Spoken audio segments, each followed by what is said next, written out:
Chicos, medidas de control, taller 3. Estamos trabajando en específico lo que corresponde a medidas de ingeniería, ¿ya? Ahora, las medidas de ingeniería hay que entenderlas que de una forma u otra van a ser las que van a trabajar directamente en el riesgo, o con el riesgo en realidad. Ahora, ¿por qué con el riesgo y no en el riesgo en sí? Porque la medida de control va a estar entre el peligro y el riesgo. Sin embargo, el riesgo siempre va a aparecer, va a existir cuando tengamos un trabajador interactuando con el peligro. Por eso es que uno siempre le explica que las medidas de control en el fondo es la barrera entre el peligro y el riesgo. Es como la parte de acá, que en el fondo va regulando o va limitando las interacciones con el peligro o con algún elemento del trabajo en sí, para poder tomarlo en cuenta. Ahora, las medidas de control de una forma u otra, la misma legislación nos dice que tenemos que trabajarlas de manera primaria, en el fondo porque es la forma más eficiente de poder, por ejemplo, suprimir algún factor, suprimir algún peligro o algún factor de riesgo. Sin embargo, como lo estuvimos viendo en la clase anterior, es bien complejo a veces llegar a implementar una medida de control. O sea, no es llegar y hacerlo en realidad, sino que tenemos varias limitantes en sí. Y esa limitante va a ser el espacio físico más el tipo de trabajo, ¿ya? Y la otra premisa es que una medida de control no me puede generar más riesgos. O sea, si a mí me solicitan, por ejemplo, aplicar una medida de ingeniería, yo me doy cuenta que esa medida de ingeniería puede producir un riesgo más complejo o ocasionar un accidente, lo que yo no voy a hacer es implementarla, porque en el fondo no voy a estar cumpliendo una de las premisas principales de la gestión del riesgo, que es evitar que se generen más riesgos cuando yo estoy controlándolo o haciendo un trabajo. En el fondo no es tener más riesgo adquirido, como esa perspectiva. Ahora, no olvidar que los contenidos que vamos a estar viendo en la unidad van a ser lo que tenemos acá. Ahora, normativa nacional en específico, vamos a trabajar lo más probable que la obligatoriedad legal, específicamente 594, que nos dice textual que hay que suprimir factores de riesgo, textual. Ahora, en la práctica, ¿por qué no tenemos como más normativa en específico? Es porque hay muchos elementos aislados. O sea, uno, por ejemplo, va a encontrar medidas de control o normativa, perdón, para lo que es armado de andamios, trabajo en altura, ciertos trabajos que impliquen energías, entre otros elementos. Pero encontrar una norma así en específico que diga, oye, estas son las medidas de ingeniería, no tenemos esa característica aún todavía. ¿Y cuándo irá a pasar esto? No sé, porque eso ya viene un tema del legislador, no un tema que uno pueda proponer. Ahora, independiente que, por ejemplo, el Colegio de Expertos de Prevención de Riesgo, el Colegio Chileno de Prevención de Riesgo, siempre hacen como llamados y participan. No se preocupe, Consuelo. Si usted sabe que si no se puede conectar o tiene problemas, después puede ver la clase. Pero se le agradece mucho que haga los esfuerzos posibles para hacerlo. ¿Y cómo se llama el Colegio de Expertos, chicos? Siempre ha propuesto y siempre propone distintas iniciativas para poder mejorar las leyes en el fondo. O sea, entendiendo de que las mejoras van a apuntar a que se pueda tener un control de riesgo más eficiente y que cumpla en el fondo el control de riesgo, en el fondo, que es lo que nos pide mismo el legislador. Ahora, hay normativas que te regulan más estas temáticas, o sea, que te da nociones bien concretas de la medida de ingeniería. Ahora, ¿por qué también uno interpretando por qué la ley no contempla norma en específico o algo específico? Es porque los trabajos son diversos, los riesgos son diversos. Y hablar de una medida de control en específico en muchos aspectos también es complejo, porque tiene características especiales o atributos especiales en función de los que tú estás trabajando. Ahora, nunca olvidar en la práctica que la medida de control va a ser como el punto de quiebre o punto de inflexión en que la consecuencia sea la menor posible. Recuerden que la medida de control va a trabajar sobre el riesgo, pero cuando uno lo implementa, va a tener que implementarla en función de las características de peligro. ¿Para qué? Para que la interacción del trabajador con el peligro sea la menor posible. Ahora, las medidas de control en la práctica van a poder trabajar la consecuencia, que en el fondo la lesión que genere un accidente sea la menor posible, o también evitar o disminuir la probabilidad en este caso, entendiendo que el riesgo es la probabilidad por consecuencia, desde la perspectiva de la seguridad. Y la perspectiva de la higiene, la medida de control va a tender siempre a disminuir la concentración de algún agente contaminante en el ambiente de trabajo. O sea, eso es como uno más o menos puede entenderlo. O sea, si por ejemplo tenemos polvo con sílice en una concentración alta en el ambiente de trabajo, la idea de una medida de control es que absorba esta cantidad de polvo, o inyecte aire limpio, o saque una porción de aire contaminado. Pero eso va a ser relativo al trabajo que estemos realizando nosotros. Ahora, nunca olvidar que las medidas de control están en base a una jerarquía de controles, que tenemos ingeniería, administración y elemento de protección personal. Ahora, cuando uno coloca o empieza a trabajar ya las medidas de control más en específico, uno siempre explica que van a estar entre el riesgo y el peligro, para que en el fondo los riesgos, las interacciones se limiten. Sin embargo, cuando uno las va a aplicar en función de esto. Porque claro, estos van a tener los distintos elementos que el trabajador, al estar trabajando, para la redundancia, van a empezar a generar mis distintos riesgos. Y entiendo también que, por ejemplo, una correa transportadora, o la transformación de un elemento en otro, o la combinación de cosas, van a estar en las actividades y las tareas. Y cuando tenemos un trabajador que está interactuando, haciendo alguna actividad, o en la presencia de alguna gente en el medio, ya estamos hablando de los riesgos.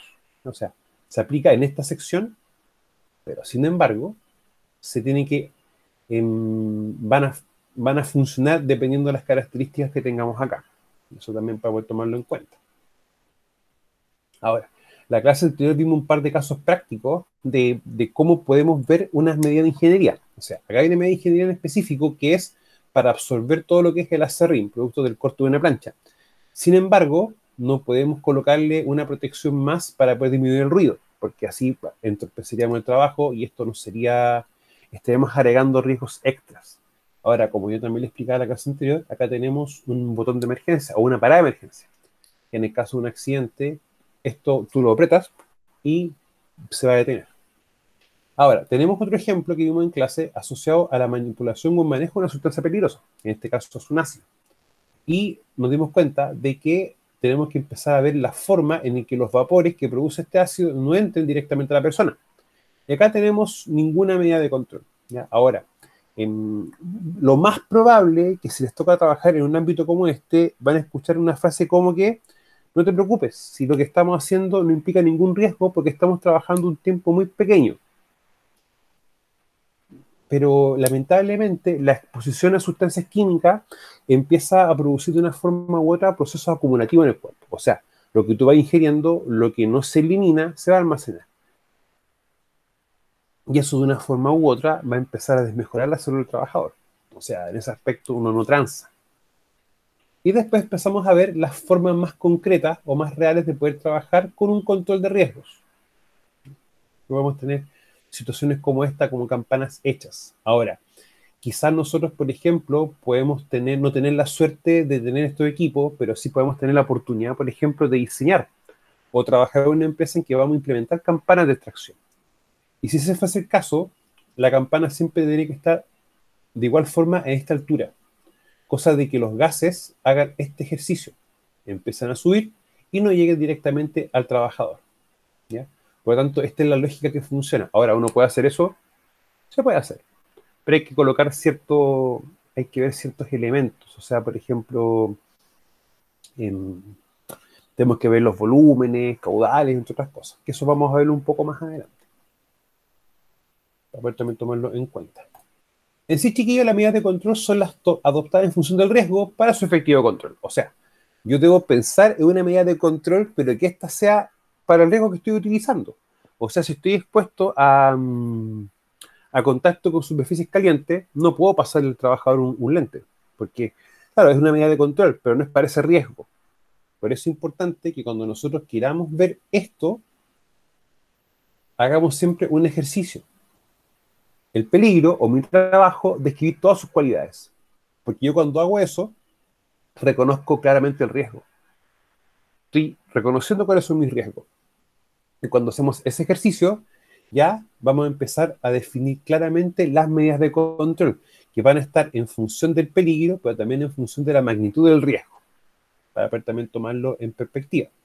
O sea, en este caso, el peligro, aparte de cortar, de una exposición, por ejemplo, o energía eléctrica y ruido, estos son como los atributos que tiene este trabajo, los cuales vamos a tener que aplicar una serie o varios controles, ¿ya? O sea, en este caso el control del ruido no se puede hacer directamente acá, pero sí lo que es captación de polvo. Entonces vamos a tener que darnos cuenta que podemos aplicar una medida de ingeniería acá y podemos aplicar una medida en el trabajador. Ahora, si hubiésemos tenido un caso contrario, en el cual este equipo no tuviese una absorción del acerrín o del polvo que produce cuando se corta madera, y mientras se ve qué medida de control implementar, en ese caso, el trabajador debe haber estado trabajando, valga la redundancia, con una protección respiratoria. En este sentido acá. Ahora, si se instala, por ejemplo, la medida de control y mientras estamos verificando realmente si la medida de control es eficiente, el trabajador va a seguir con el respirador. Y si ya comprobamos, haciendo mediciones en el ambiente de trabajo, ¿ya? Y también en examen de la persona, que la medida de control funciona, recién en ese momento yo voy a poder quitar el respirador. Porque ya estamos con una evidencia clara de que la concentración ambiental no va a ser perjudicial para la persona. Eso es el concepto cuando uno ve, o sea, cuando uno le dicen, oye, hay que implementar medidas de control, ahí uno automáticamente va al EPP. ¿Para qué? Para poder ver, verificar y no colocar cualquier medida. Y mientras estamos diseñando, implementando y verificando, el trabajador tiene que seguir teniendo una protección. Y una vez que nosotros vemos que funciona, ok, la retiramos. ¿Ya? Ahora, les puede pasar también un caso que ustedes les digan, oye, pero ¿sabes qué? Tenemos los conos y la cinta de peligro. Y con eso basta y sobra. Ya, primera cosa, esas son medidas blandas, no son medidas duras. Pero alguien me puede rebatir, pero si yo el cono lo veo, lo puedo tocar, y la cinta la puedo ver, la puedo tocar. Perfecto. Pero esas se consideran medidas de señalización, que en el fondo al trabajador lo están alertando de que hay una situación. Por lo tanto, como son señales administrativas o medidas administrativas porque en el fondo te estén informando de una situación, se consideran medidas blandas. Y aparte que tú puedes tomar una tijera, cortar la cinta y sacar los conos y llevarlo a otra parte. Por lo tanto, nunca hay que aceptar que ese tipo de medidas se corresponde a medidas duras. Y lo otro, pensar que el EPP es una medida dura. O sea, un lente te pueden decir, oye, pero el lente yo lo toco, es tangible. Perfecto, pero el lente va a aguantar hasta una cantidad de energía y se va a romper. ¿Ya? Siempre lo que tú puedas tocar de manera que sea dura, ¿ya? Que tienes que aplicarle mucha fuerza para romperlo y que está adecuado al trabajo, eso uno lo va a considerar como unas barreras duras. ¿Ya? Pero ese es el tema, o sea, hay que ir viendo esas cosas de esas dos perspectivas. Ahora, las duras son barreras protecciones y las tipo blandas, procedimiento instructivo, inspección, entre otros. Ahora, uno hace la diferencia entre las barreras duras y blandas, ¿en qué sentido? De que ambas se van a empezar a implementar en paralelo. ¿Ya? O sea, yo estoy obligado a aplicar los procedimientos, ¿para qué? Para, en el fondo, dar cumplimiento al artículo 21 del 40.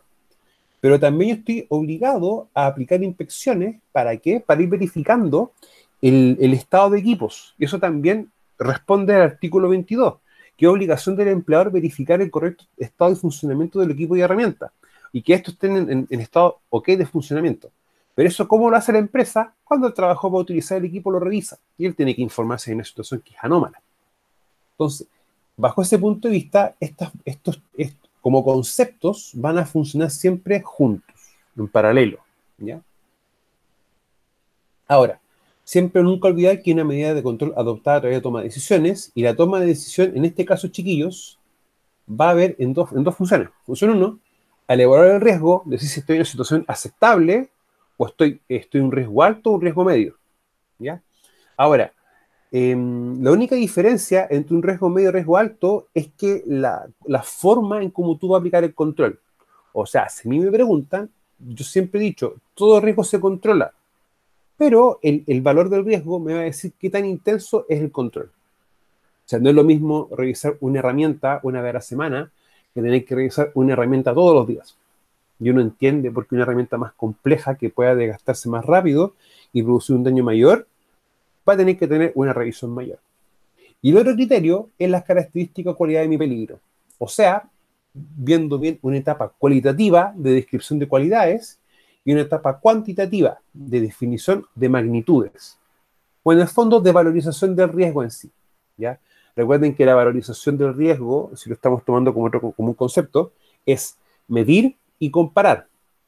Y ese medir en sí, uno lo puede también como dar como un valor numérico, pero en sí la valorización del riesgo, desde mi perspectiva, es ver en qué situación estamos. De riesgo medio, bajo o alto. Ahora, nunca olvidar que tratar y reducir los riesgos. O sea, yo trato un riesgo para poder trabajar con él. O sea, de ahí que uno habla de prevención de riesgo. O sea, si tengo, por ejemplo, contacto con superficie caliente, yo puedo trabajar bajo esa situación, pero con una protección de manos, para tomarlo esa perspectiva.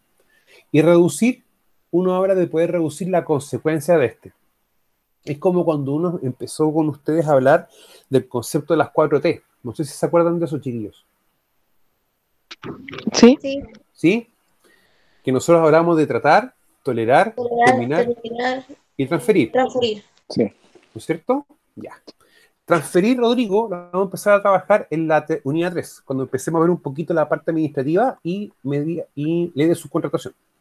Ahora, el transferir, yo transfiero que hagan el trabajo, pero por el artículo 3594, si un trabajador de una empresa que yo contrato como una contratista se accidenta, yo soy también responsable del accidente.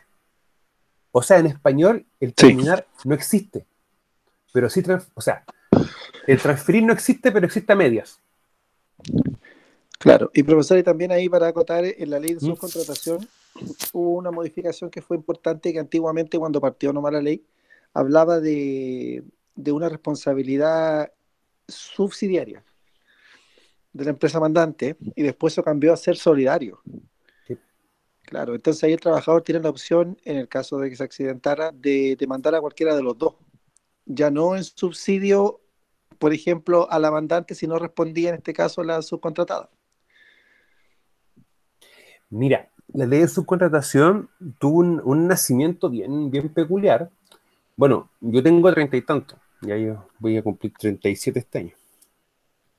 Y en la época de los 90 era muy común que muchas empresas adjudicaban un proyecto, contrataban gente, después se tiraban a la quiebra y arrancaban con la plata. Sí, pues pasaba. Pasó Mucho. mucho, pero mucho. Entonces, la ley de subcontratación nació en un aspecto para poder suplir ese problema. Ahora, mira, ¿cómo uno lo lleva a la parte práctica? Ya, a mí me contrata una empresa mandante para hacer un trabajo. Perfecto. Pero, ¿a mí la mandante cómo me paga después? Y esa es una gracia o un mecanismo de la ley de subcontratación.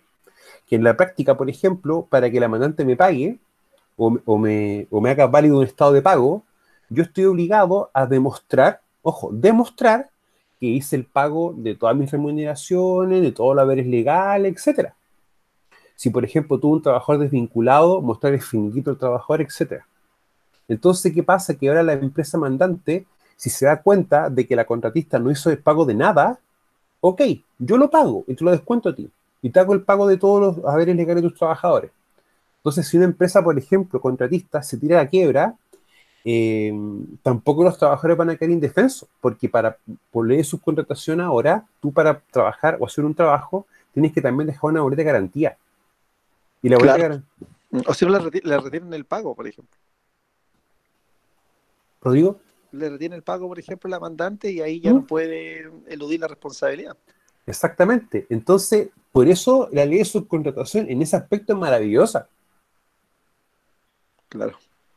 Y bueno, la ley de subcontratación también implicó varias cosas más, como por ejemplo el decreto 76 que hace operativa la ley. Y también eso implica que si yo, empresa, tengo sobre 50 trabajadores entre propio contratista, debo tener un sistema de gestión, por ejemplo, en seguridad, salud ocupacional. Y también vino a reforzar y hacer modificaciones en el 594, por el artículo 3.0. Entonces, ese es el punto que hay que tomarlo en cuenta de que, bueno, la ley de subcontratación, si uno la analiza un poco más en profundo, ¿por qué nace? Nace para poder dar una reparación, en el fondo es como una medida correctiva, como la ley Emilia, tolerancia cero, entre otras leyes. ¿Ya? Ahora, es fácil culpar al legislador en ese aspecto, pero también hay que pensar que eran situaciones que de a poco se han ido dando y de a poco se van respondiendo. Entonces, es un Claro, tema claro. bien. Siempre se dice que la ley va después de que las situaciones se van acaeciendo, nunca es anterior. No. Y eso es bien complejo porque O sea, es complejo para nosotros, porque nosotros tenemos que prevenir. Claro. Entonces ahí queda a veces la nebulosa en el decir, pero entonces, ¿cómo hacemos esto? Porque si, o sea, y uno a veces viene como el conflicto en sí, de cómo uno lleva a cabo aquello. Pero esa ley chiquilla la vamos a revisar, porque de verdad es bien, bien importante. ¿Y por qué también tenemos que revisarla? Porque de una forma u otra, para que entiendan por qué, por ejemplo, tú estás haciendo un trabajo y llega la mandante y si ve algo anómalo, te puede detener tu trabajo. O, por ejemplo, yo empresa contratista, viene un supervisor de la mandante, ese supervisor no puede dar una orden directa a un trabajador mío. Entonces ese es el punto, que es bien, bien, bien conciso, e incluso más. Yo tengo un accidente grave como contratista de una faena de una mandante, automáticamente la mandante está obligada a hacer detención de faena, automáticamente.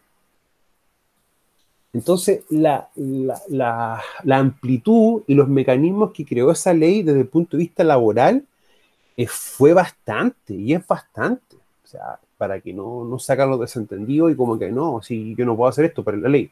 No, chato, la ley te obliga a esto, te lo dice, te lo mandata. ¿Ya? Y eso es importante, chicos. Miren, yo creo que la semana más arriba vamos a hacer el taller que estamos conversando de lo que es la parte de matrices legales. ¿Ya? Para que ahí vean cómo uno puede demostrar.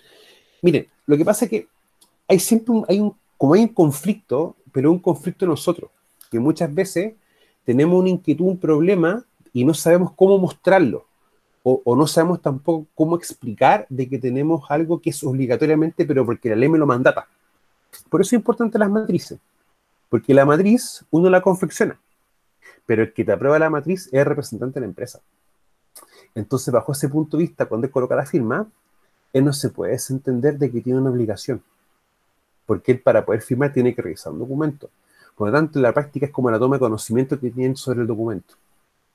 Y por eso es importante empezar a ver ciertas cosas y mostrarle, esto tenemos que hacerlo por este cuerpo legal, por este cuerpo legal y por este cuerpo legal. Porque así cuando ocurra algo, si es que de arriba no quiere que sea así, uno de una forma u otra tiene ordenado todo lo respectivo para poder en el fondo trabajar lo que implica ese accidente, que es un tema también bien complejo. Ahora, nosotros sabemos que tenemos una situación de actualidad deseada. La primera, vamos enfocando el EPP. Lo normal es que se trabaje mucho el EPP y se trabaje poco lo que ingeniería. O sea, nosotros como caballo de carrera vamos a controlar al tiro. Y no pensamos en lo que tenemos que hacer primero. O sea, para pensar igual tenemos que darle protección al trabajador. Pero lo ideal es que el trabajador esté sin sus elementos, sino que el ambiente tenga las condiciones para que él esté sano y no tener que trabajar con cosas encima. O sea, hay que ser bien claro en eso. O sea, de una empresa me acuerdo que me decían, ya perfecto, entonces pasemos los full face a todos los trabajadores. Eran 30, una full face vale entre 60.000 y 140.000 pesos. Y la full face, que en el fondo es respirado de rostro completo, te genera también un problema bien complejo, que te limita los rangos de visión. O sea, de así ves esto. Entonces, eso te quita visión en la lateral, por lo tanto, te regula y te cuarta mucho los trabajos. Eso hay que entenderlo así, o sea, no es de mala onda, pero es que muchas veces el remedio es peor que la enfermedad. Y eso es la idea que uno empieza a ver estas medidas. Ahora, mientras veo que aplicar de esto, el trabajador tiene que tener protección. O sea, eso no cabe duda.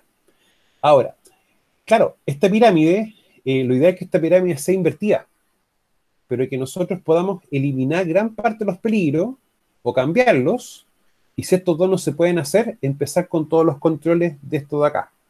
Ahora, que yo pueda eliminar un peligro es como cuando uno aplica las 4T y uno ve terminar. Perfecto, si termino mi peligro, quizá voy a terminar mi trabajo.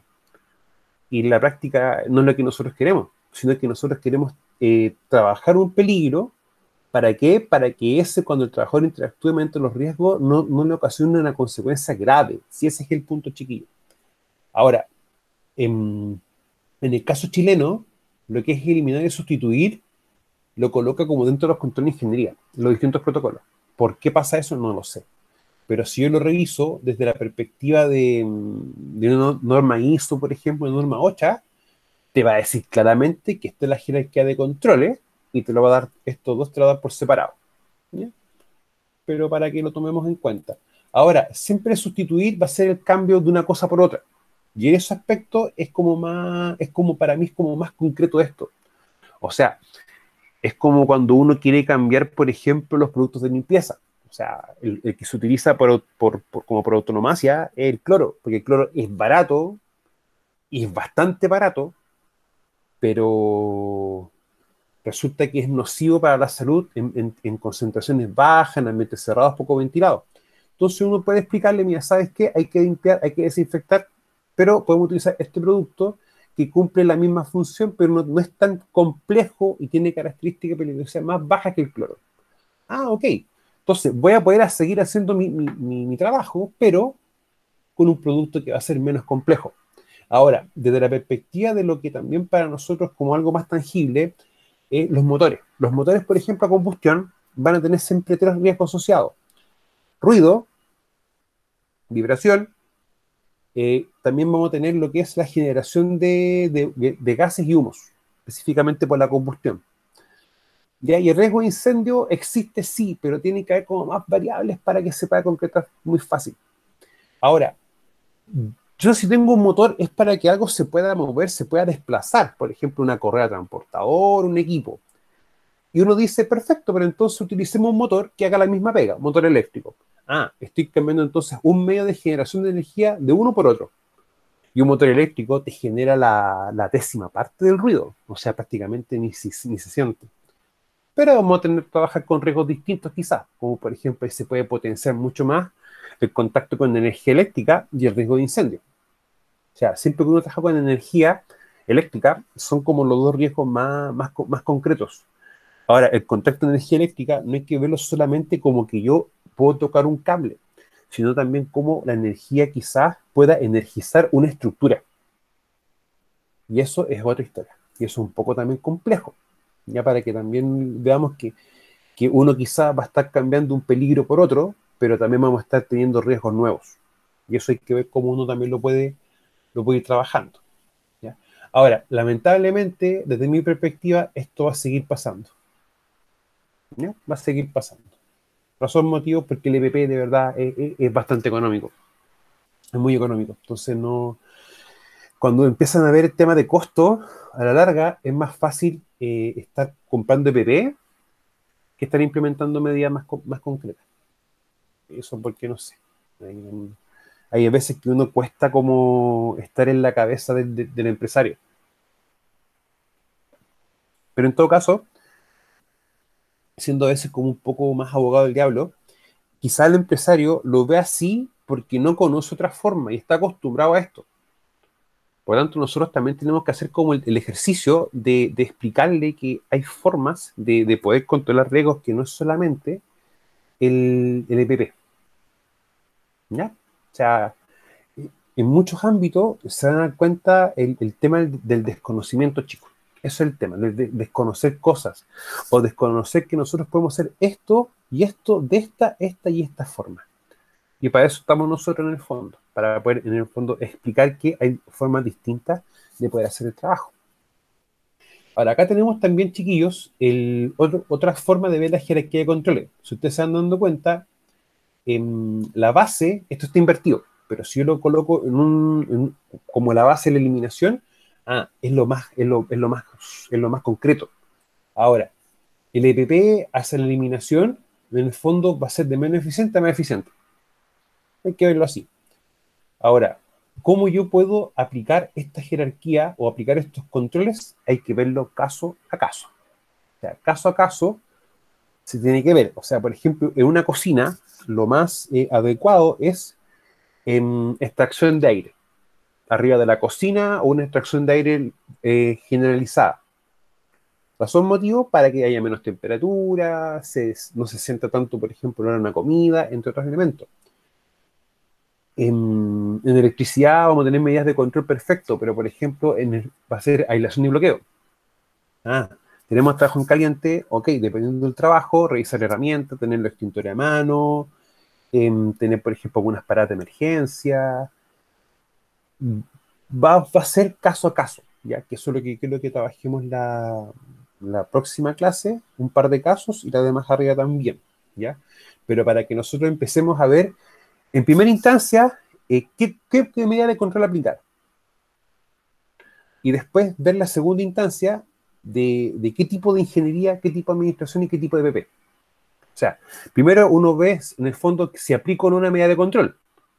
Después uno va y dice ingeniería, administración y EPP. Selecciona una, dos o todas. Y después ve el tipo por cada medida. Y así uno empieza ya a hacer algo más concreto. Ahora, miren, dejen buscar una cosita para poder mostrar una cosa bien.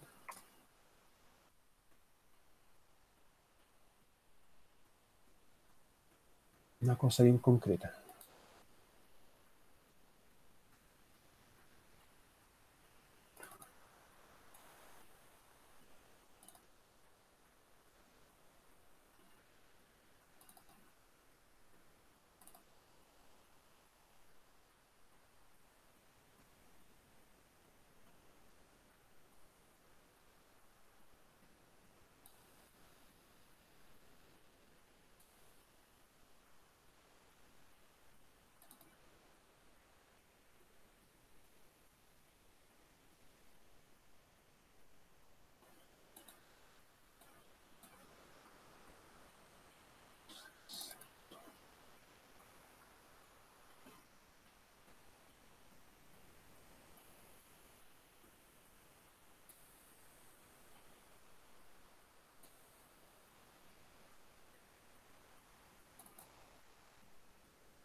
Ya no tengo a mano, chiquillos, una matriz que yo tengo, pero que es como para los elementos de protección personal.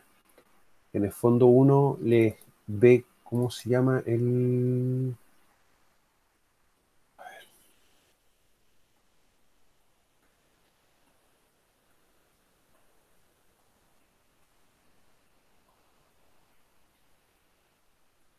Ya. ¿Está viendo, chiquillo, lo mismo que yo?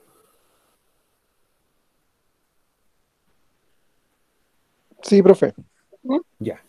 Sí, profe. Mira, en este caso, yo hice como una matriz para, para los EPP. O sea, uno ve una matriz, por ejemplo, para peligro, pero también puedo hacer una para EPP. Yo puedo hacer matrices para lo que yo quiera. Eso tienen que tenerlo bien claro. Uno puede hacer matriz incluso para las evaluaciones que tiene que hacer en el ambiente de trabajo, para exámenes, etcétera. Entonces, muchas veces, ¿por qué uno coloca esto? Porque cuando tú tienes que contratar personal, le coloca esto, por ejemplo, en el pañol al jefe pañol o al bodeguero, ¿ya? Y él va a saber que, por ejemplo, el chofer le corresponden estos PP. El soldador le van a corresponder estos PP. ¿Ya? O sea, en el fondo uno también puede ir mostrando cuáles van a ser las necesidades de esto. Ahora, ¿para qué nosotros nos interesa esto? Porque, por ejemplo, si tenemos trabajo de soldadura, trabajo en caliente, y cuando tenemos que aplicar controles, y uno empieza a ver esto, ok, estos van a ser mis EPP. Después quizás puedo tener una matriz con todos los procedimientos de trabajo. Y vamos a ver cuáles son los procedimientos que aplican, por ejemplo, por cada cargo. Porque ese es el tema, el cargo. Ahora, si ustedes se recuerdan, en legislación, y cuando estuve nuevamente revisando el concepto de accidente de trabajo, vimos la importancia del contrato de trabajo. La importancia vital del contrato de trabajo, chiquillo, es porque te define el cargo. Entonces nosotros, en base al cargo, para que los documentos que tengamos tengan coherencia en sí y no tener una sarta de documentos por todas partes, es importante ordenarse y tener estos elementos de esta forma. Ya netamente, chiquillos, para poder como ordenarnos más. Netamente eso. ¿Ya? Pero esto voy trabajándolo ya en la próxima unidad, para que también lo tomemos en cuenta. Ahora, siempre va a ser más efectivo trabajar en la fuente que trabajar en el receptor. ¿Ya? O sea, eso hay que tenerlo bien claro. O sea, es mucho mejor trabajar medidas en la fuente directa que se está originando un peligro y que el trabajador interactúe, aparecen los riesgos que en el mismo trabajador. Ahora, eso va a ser también dependiendo de caso a caso. Ahora, ¿se acuerdan ustedes del concepto, chicos, de riesgo residual?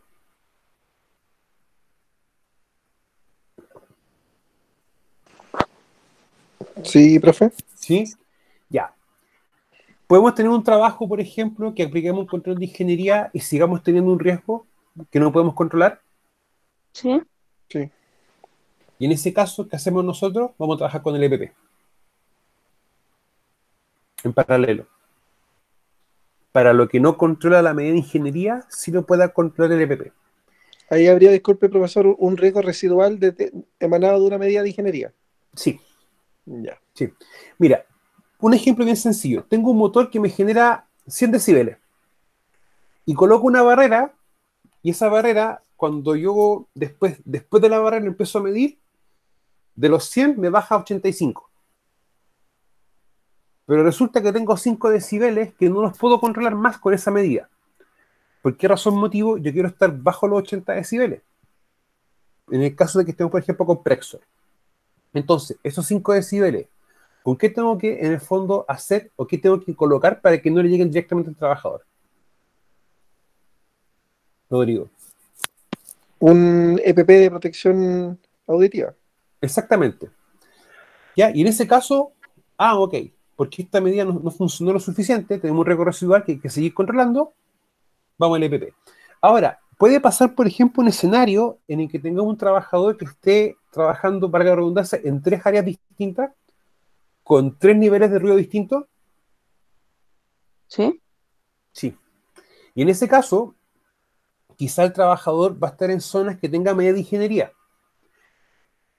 ¿Ya?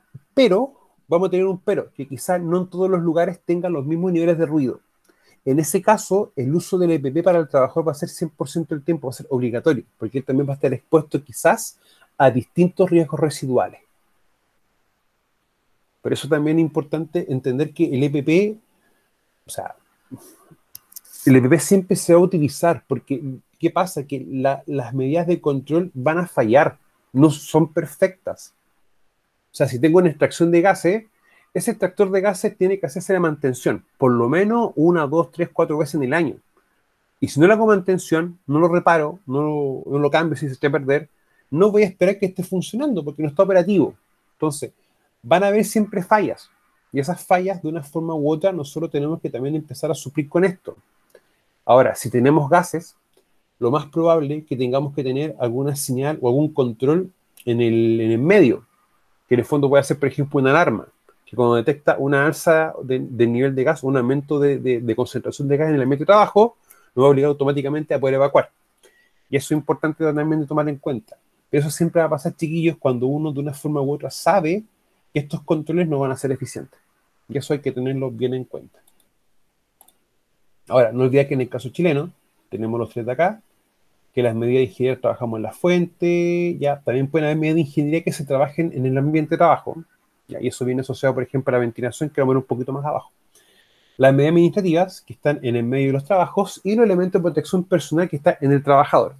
Ahora, nunca olvidar que el EPP, nosotros podemos tener elementos de protección personal individual, pero también podemos tener elementos de protección personal grupales, ¿ya? Los famosos EPI, elemento de protección grupal.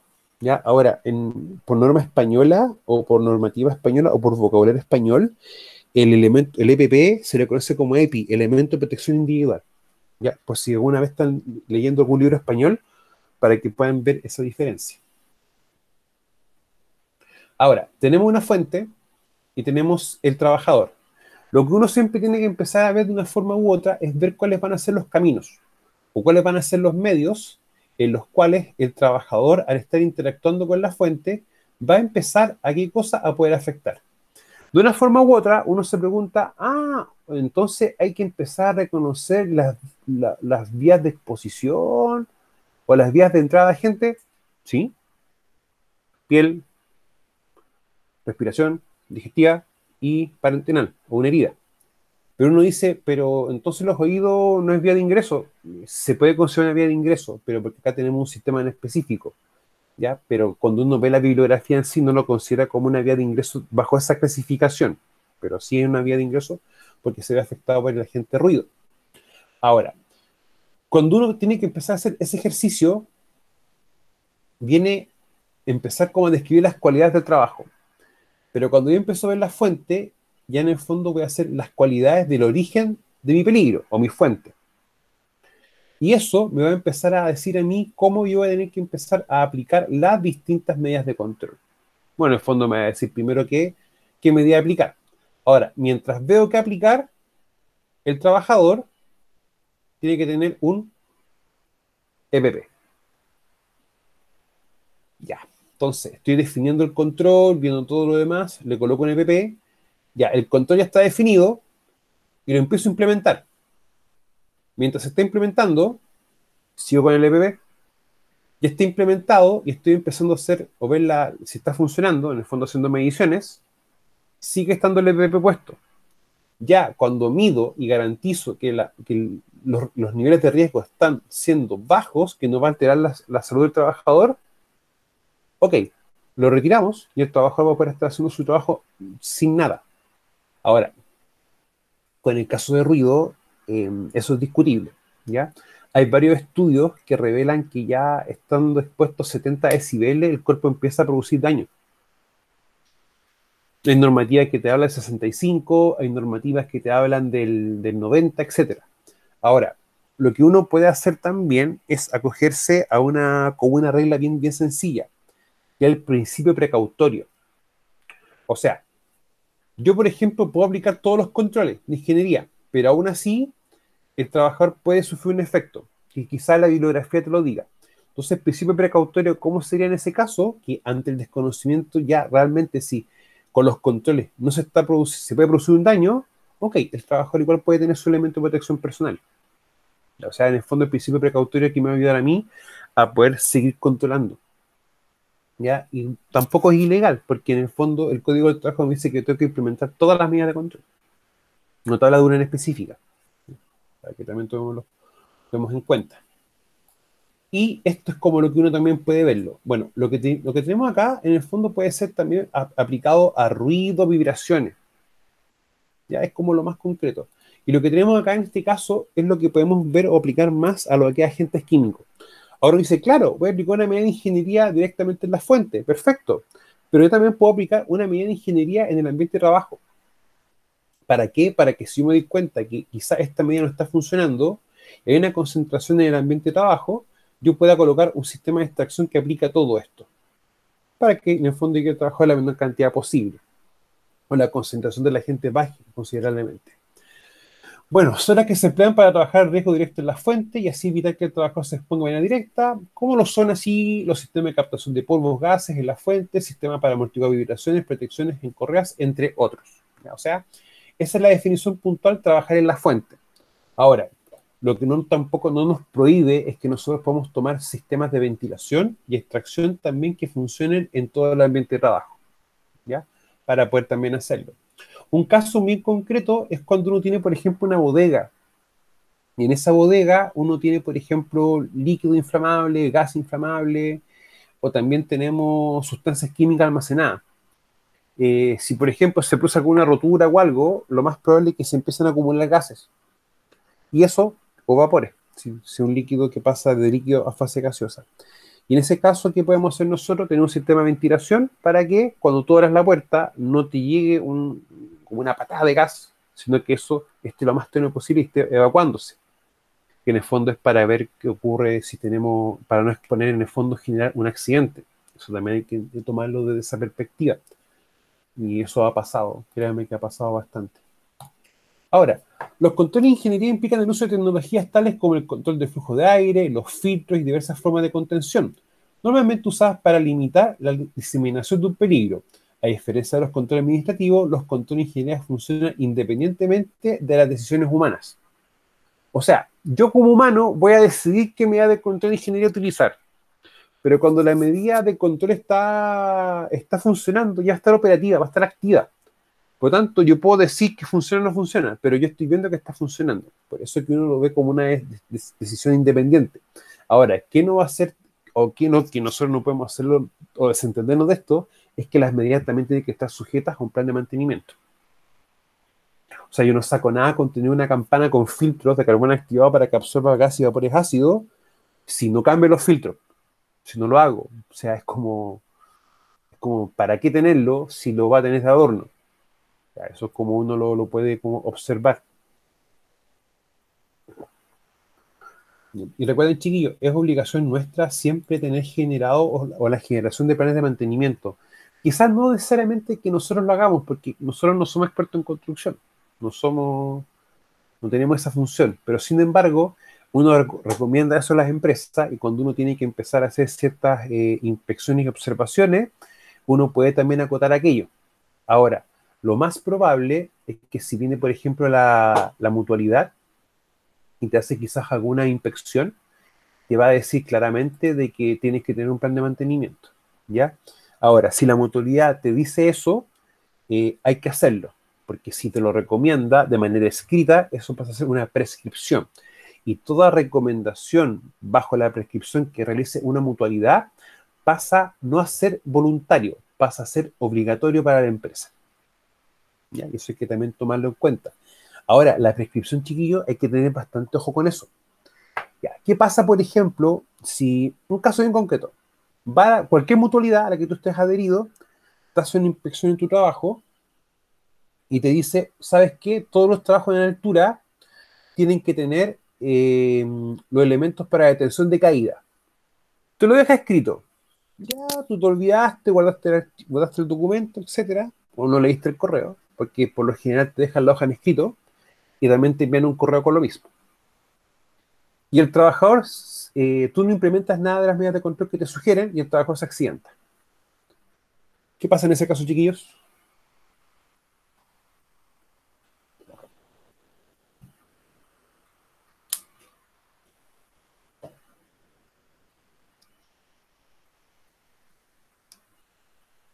No se peleen.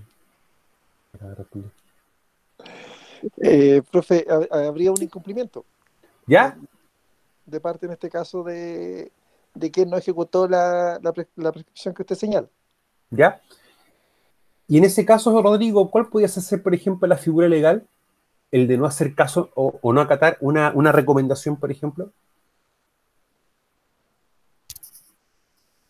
Mm. Te cambio Bueno, la pregunta. ujú. Yo, empleador, sé lo que tengo que hacer y no lo hago. Y un trabajador muere por eso. Yo ahí consideraría que es dolo, yo, Dolo. ¿No es claro, cierto? porque como dice usted, ahí ya hay un conocimiento, hay una, no sé, pues, una intención, es diferente a haberlo desconocido o haber realizado lo posible y así se accidenta, por ejemplo. En este caso no, pues. Como dice usted, había conocimiento, ahí ya cambia la figura. Ya. Y chiquillo, en ese aspecto, ¿qué va a pasar? Cuando ocurre un accidente fatal o grave, ya tenemos un tema judicial, porque en el fondo hay... Mira, si el accidente es fatal, ya tenemos un muerto. Y automáticamente, estadísticamente, o sea, te va a tener un tema legal por la parte del accidente del trabajo, pero también va a tener un tema en lo civil y lo penal. Y cuando pasa eso, a ti te van a pedir una serie de documentación. Y te van a pedir a ti las prescripciones que te hizo la mutualidad. Y si tú tienes prescripción, tienes que tener la evidencia de que tú acataste la recomendación que te hicieron. Que en el fondo no es recomendación, te están mandatando a hacer algo. La prescripción, chiquillo, es una figura muy buena y muy potente, porque eso se incorporó hace un par de años atrás nomás. Antiguamente la mutualidad te decía algo y era como lo recomendaba. Si tú querías, lo hacías. Ahora te obligan a hacerlo. Entonces, si nosotros tenemos accidentes fatales o graves y tenemos prescripciones de la mutualidad con respecto a hacer algo, nosotros tenemos que tener todo el respaldo de que hicimos las actividades. ¿Ya? Porque esa prescripción pasa a ser una obligatoriedad legal. Profesor, Dígame, Rodrigo. y al respecto, si la mutualidad en este caso hace la prescripción que usted señala, y ellos tienen hoy día ciertas herramientas como para obligar, ¿eso se traduce en que, por ejemplo, en multa o simplemente si pasa algo, vienen las consecuencias? ¿Cómo opera? Lo que pasa es que ahí viene, o sea, la mutualidad en ese caso tiene un rol asesor. Ahora, bajo ciertos parámetros, la mutualidad también tiene que avisar a la autoridad sanitaria. Ya. Ya, o sea, por ejemplo, cuando tú tienes, cuando tú detectas, por ejemplo, enfermos profesionales o estás trabajando con protocolos, la mutualidad está obligada a dar aviso a la autoridad sanitaria respectiva. Obligada. No hay que darle otra lectura. Ahora, ¿qué pasa, por ejemplo, si va salud, por ejemplo, y va a hacer una inspección de tu trabajo y detecta una serie de cosas que no corresponden? ¿Ya? Y quizás te pueda, dentro de lo que solicita, oye, ¿me puedes por favor mostrar los documentos que te han hecho, alguna inspección o algo así? Y si hay una prescripción, por ejemplo, y tú no la consideraste, eso también es como una grabación. Me explico. Em, ya, acá, ¿qué es lo peor que te puede pasar a ti como empresa cuando te fiscaliza salud? Es que te apliquen un sumario sanitario. Y más encima con prohibición de funcionamiento. O sea, te aplican un sumario, te aplican multa, si tú no pagas la multa, es un día de cárcel de efectivo por cada hacer un UTM de la multa, pero tú no puedes trabajar, no puedes hacer nada, hasta que subsanes todas las desviaciones que detectó salud. Y es así de simple, Rodrigo. O sea, entonces, ¿qué pasa si, por ejemplo, va salud y dentro de los documentos y las cosas te pide, por ejemplo, el registro de visita, etcétera? En el fondo, tú estás grabando la situación, porque tú ya estás en conocimiento tú ya sabes que esto lo tienes que hacer, pero no lo estás haciendo. Es más o menos así como funciona, Rodrigo. Ahora, hay que tener también ciertas nociones. Recuerden de que la ley permite que la inspección del trabajo y salud me fiscalice, pero lo que la ley prohíbe es que hagan fiscalizaciones simultáneas, o ser uno o el otro. Salud te puede preguntar, por ejemplo, por los contratos de trabajo, sí, pero si el contenido está correcto, ellos tienen que, de manera interna, preguntar en la inspección del trabajo. ¿Ya? Pero la figura es que esa, Rodrigo, o sea, lo que nosotros tenemos que evitar bajo todo punto de vista es que te apliquen sumario sanitario. Ahora, estando en 2021, ¿siguen aplicando sumarios sanitarios con prohibición de funcionamiento? Sí, Y eso, si se reitera en el tiempo, te puede llevar a la clausura. exactamente. Ahora, las multas que te aplican por eso, Rodrigo, no son bajas. Claro, me imagino. No, no son bajas. Ahora, mira, ya, imagínate que tú estás en tu trabajo y salud va a hacerte una inspección. Y después te llega un escrito en el cual dice, señor, ¿sabe qué? Empresa tanto, representante legal, producto de la inspección que se hizo en tal fecha, se detectaron las siguientes anomalías o las siguientes desviaciones. Tiene un documento y producto de lo cual usted tiene que eh, presentarse en tal fecha, ¿ya? Y tiene que hacer un pago de una multa. Ahora, cuando te dicen presentarte en tal fecha, es que tú tienes que ir para ver bien qué está sucediendo, ¿ya? Y cuando pasa eso, que en el fondo como que te llaman, o te hacen una especie como citación, es muy parecido, por ejemplo, a cuando uno le sacan una infracción, que parte del documento en sí, lo correcto es infracción, y te citan a juzgado de policía local. Y tú en el juzgado de policía local a veces puedes como solicitar, por ejemplo, rebaja de la multa. Es muy similar, con la diferencia que para la rebaja de la multa, lo que hay que hacer en el fondo es presentar las evidencias y las pruebas de que tú ya estás subsanando aquello. Ahora también apelan, por ejemplo, a buena conducta, que quizás es la primera vez que pasa esto, etcétera. Pero es el tema, o sea, para evitar problemas. Y en el fondo, chiquillo, ¿qué es lo que te fiscaliza salud? Es el 594. Entrega los EPP, tiene los lugares de trabajo limpios y ordenados, tiene los casilleros, tiene un control de plagas, por ejemplo.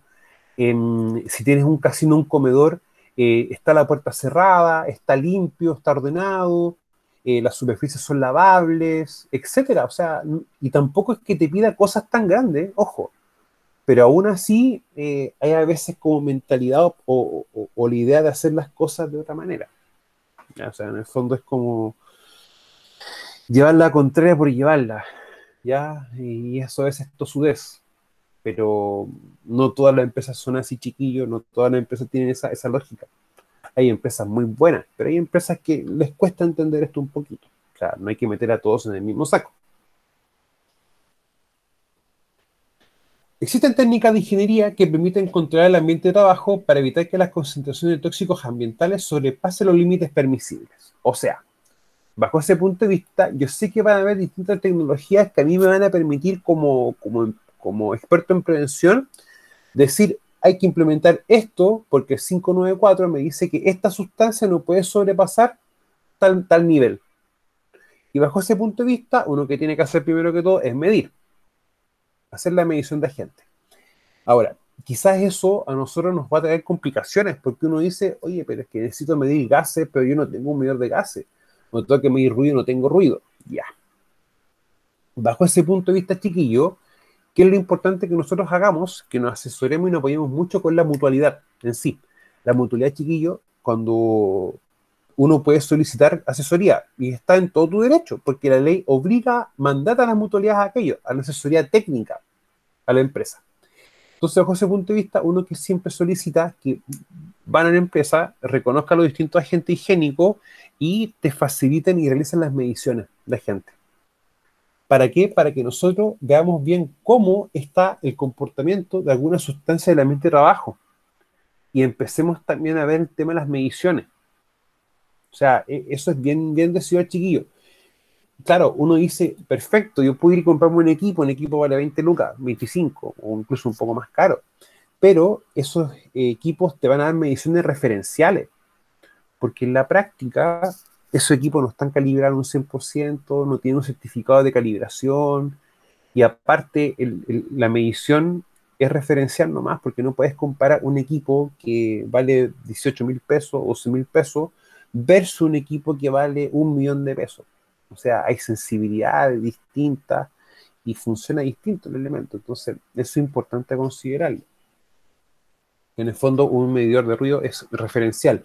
O es cuando me dicen, no, profe, no, jefe, si en la pega encontré un medidor de ruido, una aplicación, yo coloco el teléfono y me mide el ruido. Así que estamos ahí, claro que si estamos en una situación de riesgo. Pero eso igual es referencial. O sea, no puedo pedirle que la calidad de medición con el micrófono de un celular va a ser lo mismo que un equipo. ¿Ya? Ahora, yo me acuerdo que una vez hicimos un ejercicio de medir con un equipo y un teléfono, y un equipo de estos baratitos. Y primera cosa, ninguno de los tres nos arrojó exactamente el mismo valor. O sea, por ejemplo, 30, 30 y 30, sino que tenían valores similares. ¿Ya? O sea, nunca van a ser iguales. Para poder también tomarlo en esa perspectiva. Entonces, chicos, lo principal de medir ingeniería, que desde el punto de vista de un agente químico, nos va a permitir poder trabajar o evitar que esta concentración esté sobre lo normal, o mayor que el límite ponderado permisible, o el temporal o el absoluto, el LPP, el LPT y el LPA. Diferencia entre los límites, los tiempos de medición. Una medición puntual, rango de 15 minutos y rango de jornada de trabajo. Ahora, esto cuando yo tengo una medida de ingeniería, para este contexto, eso tiene que ser complementado con un medidor de gases. ¿Ya? Hay medidor de gases para 4 parámetros, o también los monogas, que es para un solo parámetro en específico. Pueden, por supuesto, ser ignorados, pero usualmente solo por una acción deliberada y por razones técnicas, se limitan a sitios específicos, puesto que los controles de ingeniería previenen el contacto con la sustancia peligrosa sin forzar al personal a usar equipo de protección individual. En este caso acá tenemos el concepto de EPI, equipo de protección individual, enfocando, por ende, las medidas preventivas al peligro y alejándolo del personal, y son el método preferido del control de riesgo. Ya. Siempre lo que es extracción, ventilación y filtrado de aire, uno siempre lo va a tener asociado a qué cosa? A agentes químicos. Y dijo un concepto, filtrado de aire. Y el aire en ese caso, cuando uno va a filtrar, por lo general es para cuando tenemos quizás una cantidad de polvo en el ambiente de trabajo, que eso puede ser captado por un filtro, y ahí nosotros tenemos una porción de aire limpio. Bueno, en mi caso yo trabajo siempre con tengo uno acá en el dormitorio y uno acá en la oficina. Bueno, que esta es mi oficina que antes era mi dormitorio, pero es una historia larga de eso. ¿Y para qué? Como yo soy alérgico a la tierra, al polvo en sí, tengo un sistema de filtrado que en el ambiente de trabajo me permite que yo pueda estar, por ejemplo, trabajando así normal, me permite no usar mi inhalador tan seguido, porque en ese aspecto estoy absorbiendo todo el polvo ambiental. O sea, ser alérgico es fome. Y más encima tener un asma alérgica es fome. Y por eso trabajo con ese sistema, con un sistema de filtrado de captación de polvo. Meramente eso. O sea, lo que uno a veces estudia y uno lo aplica, lo puede aplicar también en el día a día, para que también lo veamos en Profesor, ese sentido. Dígame, Rodrigo. ahí al mirar el texto que está ahora en la pantalla dice que previenen, los controles de ingeniería previenen el contacto con la sustancia peligrosa sin forzar al personal a usar equipo de protección individual. Sí. ¿Eso es recomendable que lo dejen de usar si estamos hablando de sustancias peligrosas? ¿No será mejor que haya una sobreprotección a una vulnerabilidad? Sí y no. Ya, vamos a partir primero por lo. Mira, vamos a partir primero por el tema de forzar. Vamos a partir por esto. ¿Qué pasa? Que no sé, Rodrigo, si tú has tenido la suerte u otro compañero de tener que estar trabajando 4 o 5 horas con un respirador puesto. No, yo personalmente. No. ¿Usted, Tania? Disculpe. ¿Te ha tocado trabajar, por ejemplo, más de una hora con un respirador? Sí, ¿Sí? Y es cómodo, ¿no? no, Para nada, ¿no es cierto? hasta Ya. 12 horas incluso. Sí, y hay veces que a mí me tocó a veces recorrer plantas de chancado, desde un chancado primario hasta donde se guarda el material, con respirador. O sea, estar caminando una hora con un respirador puesto. Ahora, eso va a forzar al personal a que el aparato respiratorio de los pulmones empiecen a trabajar más forzado. Y va a empezar también a generar otros eventos en paralelo. O sea, cuando tú tienes un... A ver, dame un chiquitito, Rodrigo, para mostrar una cosa mejor con algo más concreto.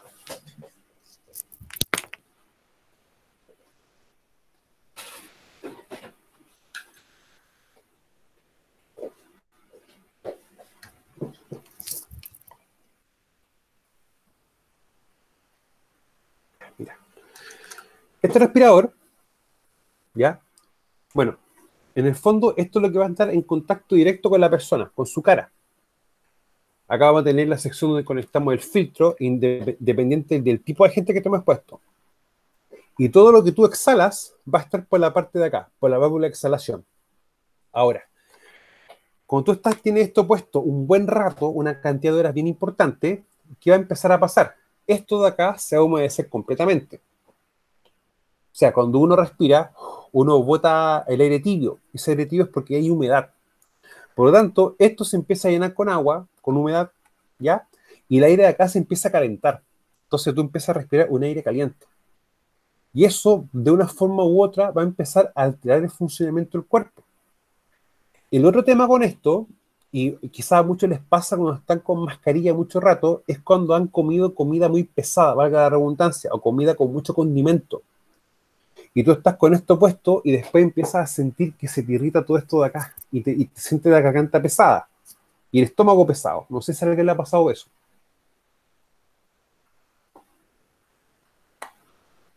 ¿No? ¿Yo nomás? Sí, profesor. Ahora, el utilizar esto, Rodrigo, ¿qué te implica? Que ya tu organismo se va a forzar porque cuando tú respiras así con esto sin nada, tú no haces fuerza para respirar. En cambio, cuando tienes esto, el aire, si tú te das cuenta, va a pasar por un filtro y después pasa por ese conducto de acá. Por lo tanto, tú tienes que hacer fuerza para poder respirar. Y eso automáticamente va a hacer que tu cuerpo se esfuerce más. Por eso que de una forma u otra, uno dice esto, ok, trabajemos con esto. O sea, con solamente mi ingeniería, para no forzar más el cuerpo de la persona. Y aparte que, bueno, este es de un material bien blandito, bien blando. Y tú te lo sacas y pasado un par de minutos ya la marca se elimina y queda tu rostro normal. Pero lo más probable es que estén trabajando muchas empresas con un respirador de los económicos, de los baratos. Y eso, la goma, acá Rodrigo, es súper dura. Y tú te sacas el respirador y te queda esto marcado. No sé si usted alguno ha visto, por ejemplo, fotos del personal de salud después de trabajar 8 horas o 12 horas completas con respiradores puestos. Sí, Ya, es lo mismo. Es lo mismo. O sea, mira, y este respirador vale como, por ejemplo, el económico vale 5, este vale entre 10 y 15. Y dura mucho más en todo caso. Ahora, el cuerpo, claro, se esfuerza a trabajar con esto. Por eso que uno privilegia esto que está acá, media ingeniería. Ahora, esa media ingeniería, para que tú veas que esté funcionando adecuadamente, sí o sí tienes que tener el medidor de gas ahí puesto. Lo tienes que tener ahí. Y cuando pasa ese caso, ahí tú no estás viendo que, claro, ok, estamos trabajando bien, no hay alerta. Ahora, lo que tú también dices, Rodrigo, tiene lógica, tiene mucha lógica, porque hay sustancias que pasan la fase gaseosa súper rápido, y si el sistema falla, yo tengo que también tener una sobreprotección, en ese caso.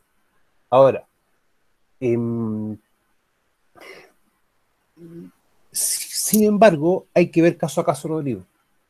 O sea, cuando yo, por ejemplo, tendría una sobreprotección, es con el amoníaco.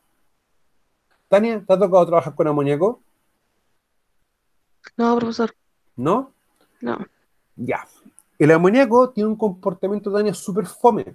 Tú lo estás trabajando y el amoníaco, al ser pesado, tiende a permanecer más tiempo y bajar. A diferencia, por ejemplo, de los ácidos, que los ácidos son más livianos del gas y tienden muchas veces a irse más hacia arriba. Y eso es fome porque tú estás trabajando con ácido y en un par de segundos, si la ventilación no es buena, se queda ahí, permanece. Y aparte con amoníaco, Rodrigo, en este caso, tenemos que nosotros de una forma u otra tener un sistema de extracción súper potente, que succiona aire muy fuerte y grandes volúmenes. ¿Ya? Por tanto, ¿cuál es el punto, Rodrigo? Que dependiendo del caso a caso, vamos a tener que ir trabajando medidas particulares. Ahora, esto lo ideal es que la medida de ingeniería sea tan bien hecha y esté tan bien mantenida y funcione tan bien que no tengamos que utilizar el EPP. Ya, no lo tengamos que hacer. Pero, Rodrigo, lo que tú dices tiene mucha lógica, porque lamentablemente no todas las empresas tienen implementada una medida de ingeniería. Ya, pero hay que verlo caso a caso. ¿Se entiende? Y también se podría estar generando en todo lo que señalaba usted recién, otro riesgo en el uso del EPP también. Sí, lejos. O sea, tengamos la siguiente lógica. ¿Es normal estar respirando con una mascarilla o con un respirador? ¿Es normal? No. No. No, el cuerpo no está diseñado para eso. Entonces, como es algo ajeno al cuerpo, el cuerpo va a buscar las formas de poder trabajar en base a eso, de adaptarse. Ahora, hay situaciones también que van a forzar todo lo que es la respiración. Y en el caso, por ejemplo, de estar trabajando ya en altura geográfica, por ejemplo, sobre 2000 metros de altura. Estamos fritos, ¿ya? Porque el oxígeno está mucho más disperso. Las moléculas están más alejadas y te cuesta respirar mucho más. O sea, lamentablemente, a ver, yo siempre he dicho, el control de riesgo no es como una receta de cocina. Estamos fritos, tenemos que ir viendo caso a caso. Y a mí que me dice la experiencia, que si tenemos sistemas de extracción, esto hay que revisarlos constantemente. Y hay varias formas, pero eso quiero que lo hagamos la próxima semana. ¿Por qué razón? Motivo, por el concepto de caudal de extracción. Ya, entonces hay que ver bien. Lo que sí muchos de ustedes conocen son los extractores de baño. Eso es que uno va a cualquier tienda, a una Home o un Easy, cosas así, y te venden extractores de aire que tú los colocas en el baño o en la cocina. Eso yo creo que ustedes los conocen o lo han visto. Sí, profesores, incluso los departamentos vienen todos con ese tipo de tractores en los baños porque como están en los interiores. Para en el fondo evitar que se acumulen ciertos gases y olores. Pero no sé, Rodrigo, si tú te has percatado que hay de distintos tamaños. Sí, de distintas formas también y todo. ¿Ya? Y se ensucian bastante y hay que estar limpiando. Sí, pues, porque en el fondo hay un polvillo ambiental que es como una especie como de pelusa a veces que se junta. Bueno, y acá en Vallenar a veces hay mucha tierra, mucho polvo, y también hay veces que hay un polvillo negro, si se han percatado ustedes. Ahora, lo diferencia de los tamaños, las formas y también las profundidades, te hace referencia a cuánto aire te puede sacar. O sea, por ejemplo, si yo tengo una pieza que tiene 10 metros cúbicos, y yo veo, por ejemplo, un extractor que me dice la extracción de estos son 60 metros cúbicos hora. Si mi pieza son 10 y esto extrae 60, ¿Cómo uno le interpreta eso? Que en una hora te va a sacar 6 veces el aire completo de una habitación. Lo va a extraer completamente. O sea, eso también hay que darnos cuenta de que no es que te saque todo el aire de inmediato, sino que en el transcurso de una hora va a renovar el aire o sacar el aire 6 veces de una habitación. Claro, y ese filtro y esa extracción también se viene ensuciando con tierra, con pelusa y otras cosas. Ahora, si eso pasa con un extractor chiquitito, esos extractores por lo general te pueden sacar 2, 3 veces el aire en una hora. ¿Qué pasa, por ejemplo, con extractores grandes que te pueden sacar hasta 12, 15 veces del aire de una habitación completa en una hora? Va a pasar lo mismo. O sea, tiene que tener una limpieza y mantención, siempre. No hay que dejarlo como a discusión, ¿ya? O sea, yo, por ejemplo, los filtros que tengo yo para mi alergia, dependiendo de la marca, me pueden durar un mes o 6 meses, ¿ya? Y eso también va a depender de la concentración ambiental, Rodrigo. O sea, entre el ambiente más sucio es, más polvo hay, mucho menos dura esto, ¿ya? Ahora, yo veo muchas veces que lo que colocan un extractor de aire no, pero no hacen el cálculo de ver bien cuál es el que tengo que colocar, cuánto tiempo este tiene que funcionar. Y eso a veces no se ve tan porque lo ven a veces por un tema de costo. O sea, un extractor de baño te puede costar desde las 5 lucas para arriba. Y es un costo no tan grande, pero en el fondo ve una relación costo-beneficio, y en este caso el beneficio es que cueste lo más barato. Ahora, como norma general, debemos señalar que el momento más oportuno para la instalación de las diferentes controles de ingeniería es durante la construcción de la propia instalación Profesor, productiva. Dígame, Tania. ¿está compartiendo? Ah, no, perdón. Ahí sí.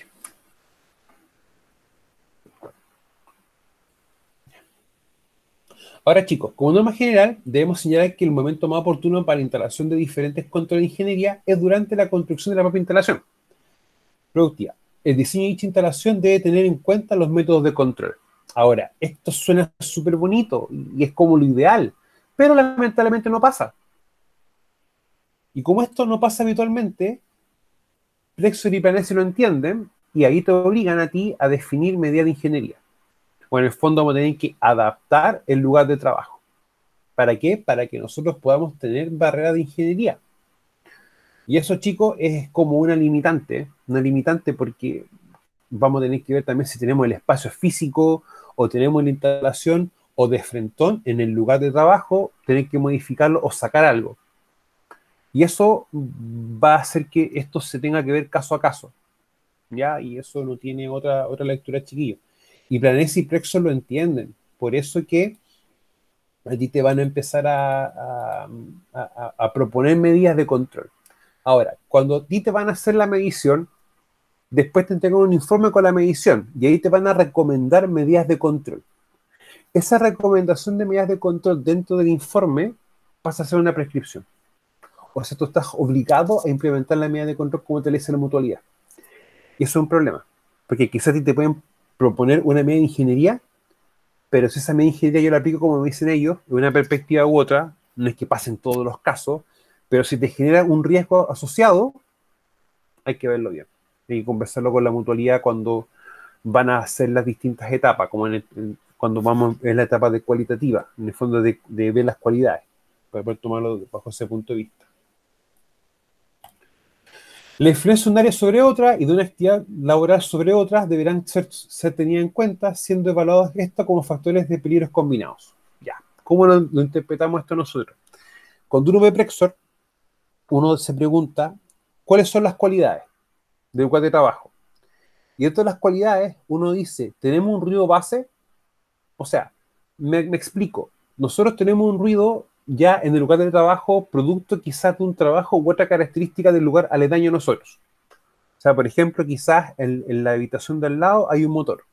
O tenemos, por ejemplo, un sistema de extracción de aire tan fuerte que hace que ese ruido se sienta en nuestro trabajo y nos genere un ruido también a nosotros, pero un ruido base. El ruido base en este aspecto, chiquillos, ¿cómo lo vamos a entender nosotros?